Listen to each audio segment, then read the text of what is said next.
মোবারক হোসেনের রায় ঘোষণাকে কেন্দ্র করে সকাল থেকেই বাড়তি নিরাপত্তা ছিল গোটা ট্রাইব্যুনাল এলাকায়। 9টা 20 মিনিটে কেন্দ্রীয় কারাগার থেকে কড়া নিরাপত্তায় মোবারককে আনা হয় ট্রাইব্যুনালে। তার কিছু পরে ট্রাইব্যুনালে আসেন রাষ্ট্র ও আসামিপক্ষের আইনজীবীরা। এরপর একে একে আসেন বিচারপতিরা। জনাকীর্ণ আদালতে 99 পৃষ্ঠার মূল রায় সংক্ষিপ্ত আকারে ঘোষণা করে ট্রাইব্যুনাল 1। ব্রাশ ফায়ার করে 33 জন লোককে তারা হত্যা করেছিল। এই হত্যা সন্দেহাতীতভাবে সাক্ষ্য প্রমাণের মাধ্যমে আজকে প্রমাণিত হওয়ায় এই আসামিকে মৃত্যুদণ্ডে দণ্ডিত করেছে। রায়ে 5টি অভিযোগের মধ্যে 1 নম্বর অভিযোগে ব্রাহ্মণবাড়িয়ার টানমান্দাইল ও জাঙ্গাইল গ্রামে 33 জনকে হত্যার দায়ে মোবারককে মৃত্যুদণ্ড দেয়া হয়। 3 নম্বর অভিযোগের প্রমাণ পাওয়ায় তাকে যাবজ্জীবন কারাদণ্ড দেয়া হয়েছে।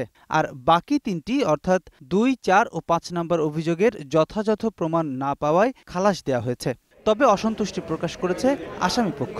কয়েকটা লোকের সাক্ষ্যের ভিত্তিতে যে মৃত্যুদণ্ড দেয়া হলো সেটি সঠিক বিচার হয়নি, সেটি তথ্য প্রমাণের সঠিক বিশ্লেষণও হয়নি, তার মধ্য দিয়ে ন্যায় বিচারও প্রতিষ্ঠিত হয়নি। এটার বিরুদ্ধে আমাদের ক্লায়েন্ট বলেছেন তিনি সুপ্রিম কোর্টে আপিল করবেন। রায়ের পর্যবেক্ষণে 71 ব্রাহ্মণবাড়িয়া এলাকায় যে হত্যাযজ্ঞ হয়েছে তার সাথে রাজাকার হিসেবে মোবারক হোসেনের সংশ্লিষ্টতা পাওয়া গেছে বলে জানিয়েছে ট্রাইব্যুনাল। যারা স্বাধীনতার বিপক্ষের লোক ছিল তারা সেই পাকিস্তানি বাহিনীর সাথে সহযোগী রাজাকার হিসেবে, স্বেচ্ছাসেবী রাজাকার হিসেবে তারা সেদিন কাজ করতেছিল। তবে রায়ের বাস্তবায়ন দ্রুত করার দাবি জানিয়েছে উপস্থিত মুক্তিযোদ্ধারা।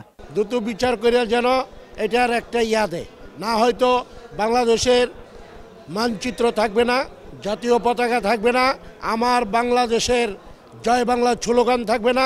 এদিকে রায় ঘোষণার আগে ট্রাইব্যুনালের বাইরে ফাঁসির দাবিতে স্লোগান দেয় মুক্তিযোদ্ধাদের কয়েকটি সংগঠন।